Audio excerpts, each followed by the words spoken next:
మంచు మోహన్ బాబు తన కుటుంబంలో చోటు చేసుకున్న వివాదాల గురించి ఒక సంచలన ఆడియోని రికార్డ్ చేసి మీడియాకు వదిలారు. సాయంత్రం సమయంలో మనోజ్ మోహన్ బాబు ఇంటికి దూసుకొచ్చి నా కూతురిని వదలండి అంటూ గేట్లు బద్దలు కొట్టుకుని లోపలికి దూసుకెళ్లాడు. ఈ ఘటన జరిగిన తర్వాత బయటకొచ్చిన మోహన్ బాబుని మీడియా రిపోర్టర్స్ ప్రశ్నించగా వాళ్లపై మండిపడుతూ బూతులు తిట్టి మోహన్ బాబు ఆవేశంతో రెచ్చిపోయిన సంగతి తెలిసిందే. ఈ ఘటన జరిగిన కాసేపటికే ఆయన మీడియాలో ఒక ఆడియోను విడుదల చేశారు. ఈ ఆడియోలో మనోజ్ పై అతడు ఇంట్లో ప్రవర్తిస్తున్న తీరుపై మోహన్ బాబు విలపించారు. నీకు జన్మనిచ్చి పాపం చేశాన్రా అంటూ ఆయన రోధించారు. ఇప్పుడు ఈ ఆడియో సోషల్ మీడియాలో సంచలనంగా మారింది. ఇంతకీ ఆ ఆడియోలో ఏముందంటే, అరే మనోజ్, ఎంత పని చేసావురా, ఇంట్లో అందరికంటే నిన్నే ఎంతో గారాబం చేసి పెంచాను, అందరికంటే నీకే ఎక్కువ డబ్బులు ఖర్చు చేసి చదివించాను, నువ్వు ఏది కోరితే అది ఇచ్చాను, కానీ నువ్వు ఈ రోజు నా పరువుని బజారుకి లాగావు, నీ వల్ల మీ అమ్మ ఆరోగ్యం కూడా చెడిపోయింది, ఆమె ఇప్పుడు ఆసుపత్రి పాలైంది,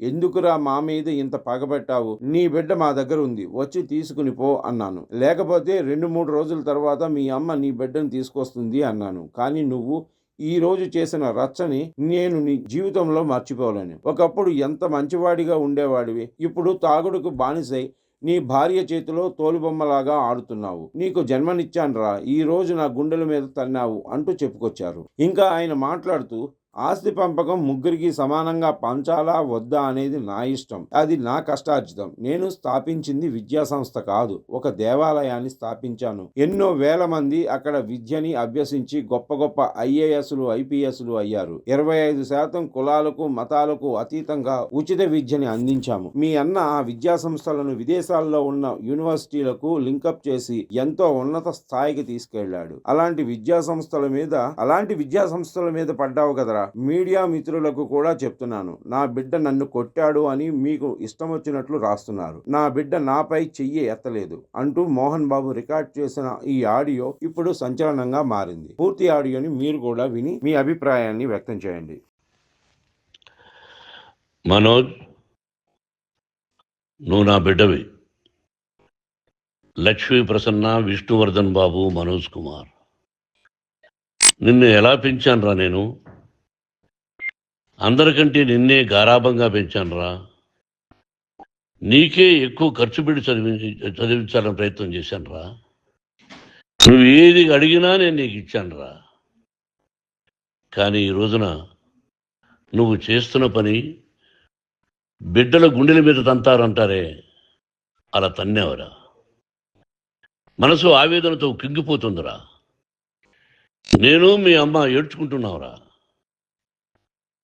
జర్నలిజం ఉన్నది లేనిది, లేనిది ఉన్నట్టు రాస్తున్నారా, నువ్వు నన్ను కొట్టడం ఏంట్రా, నా బిడ్డ నన్ను తాకలా, ఇద్దరం ఘర్షణ పడ్డాం కొన్ని కారణాల వల్ల, ప్రతి ఫ్యామిలీలోనూ ఉంటాయిరా ఇవి, లేనివాడు ఎవరైనా ఉంటే ప్రపంచంలో ఒకరున్నారేమో, 1% ఉంటుందేమో, అటువంటి వాళ్ళ ఇంటికి వెళ్ళి కాళ్ళు గడిగి నిద్ర పూసుకోవచ్చు.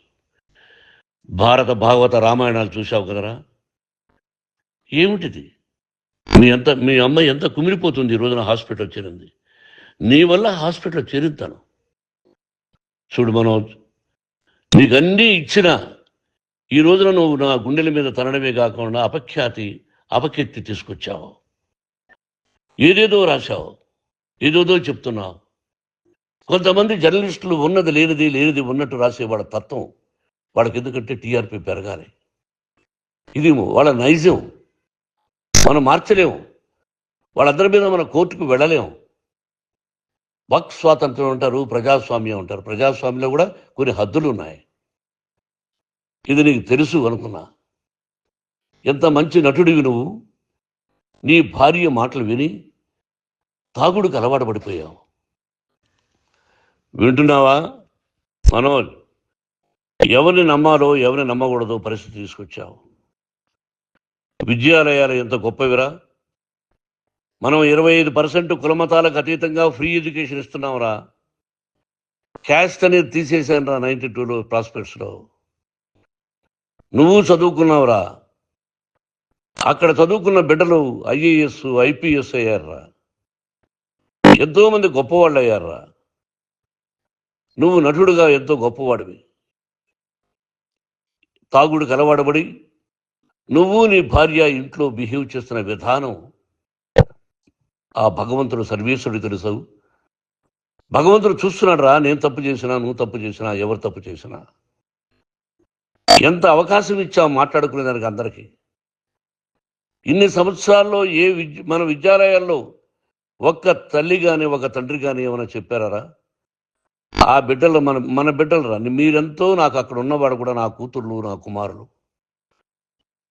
ఎంతమందికి ఫ్రీ ఎడ్యుకేషన్ ఇస్తున్నావు, వాడి దగ్గర ఏది ఆశించలా. నువ్వు ఎందుకు ఇలా తయారైపోయావు? ఎందుకు ఇంట్లో ఉండే పని వాళ్ళందరినీ కొడుతున్నావు? పనివాడు వాడు పని చేసుకునేదానికి మన ఇంటికి వచ్చాడు రా. ఆ పనివాడిని కొట్టడం చాలా మహాపాపంరా.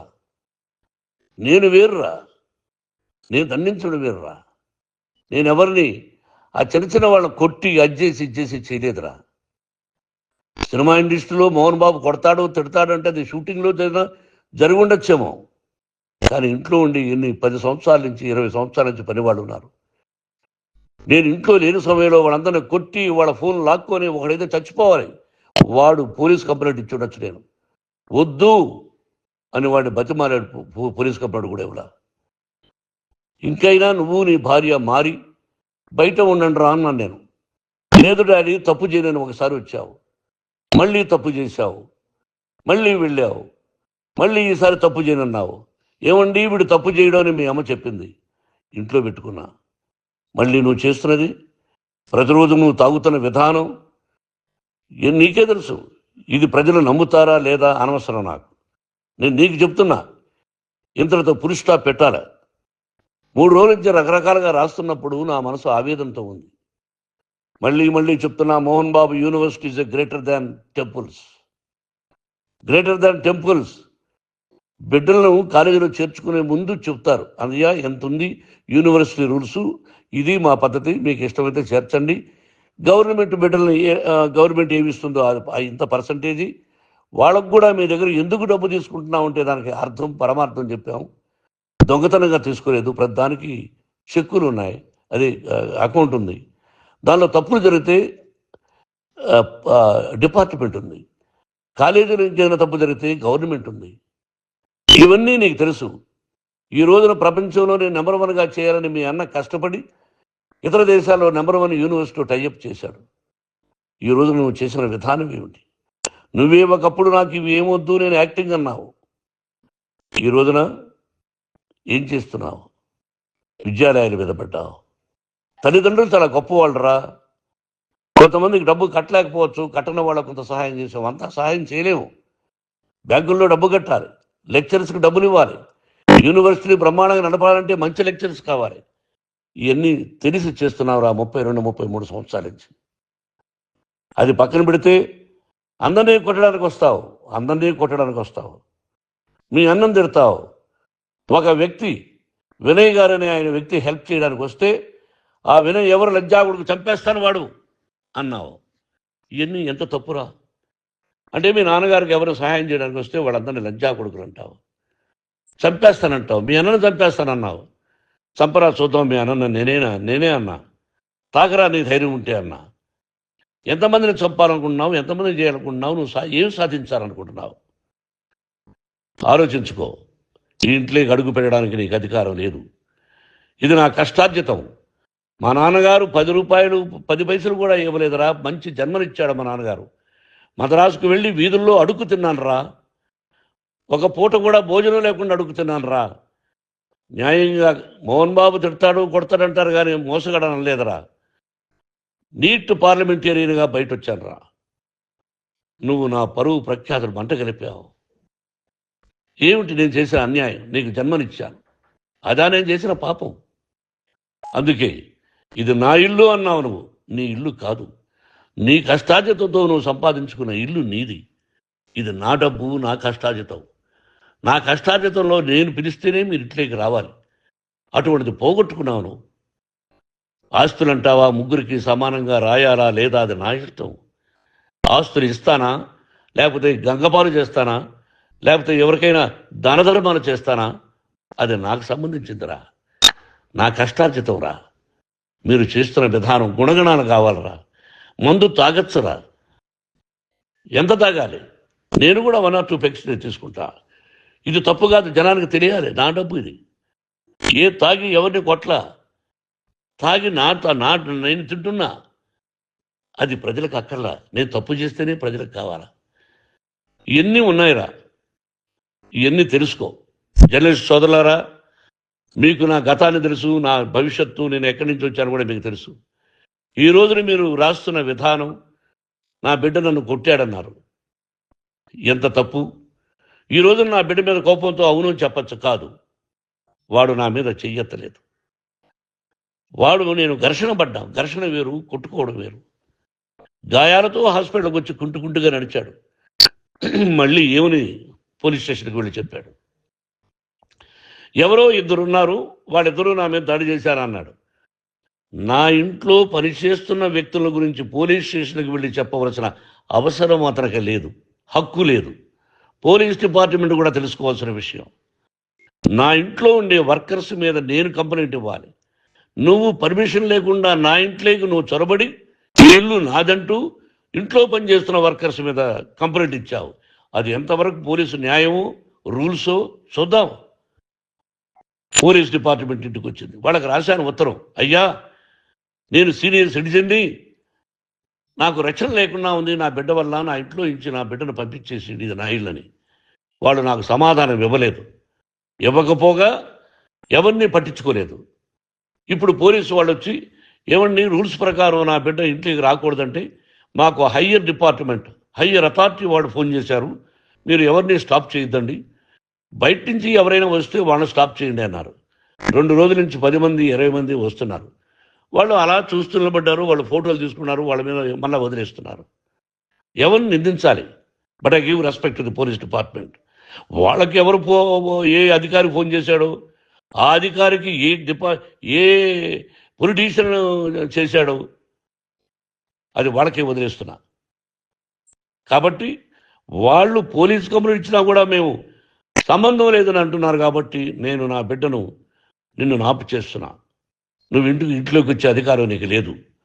నువ్వు వచ్చి నీ బిడ్డను తీసుకెళ్ళు, సంతోషం. నువ్వు రాలేదు, నీ బిడ్డను జాగ్రత్తగానే చూసుకుంటావు. Take care your daughter, that's all. మీ అమ్మ హాస్పిటల్లో అడ్మిట్ అయింది. రేపో ఎల్లుండో మీ అమ్మను పిలిపించి బాగైన తర్వాత ఇదిగో నువ్వు నీ కొడుకు బిడ్డను తీసుకెళ్ళి వాడికి అప్పచెప్పని చెప్తాను పోలీసు వాళ్ళ ఆధ్వర్యంలో. ఇది 100% జర్నలిస్టు సోదరులారా, పులి స్టాప్ పెట్టండి. మీకు కుటుంబాలు ఉన్నాయి, మీ యజమానులకు కుటుంబాలు ఉన్నాయి.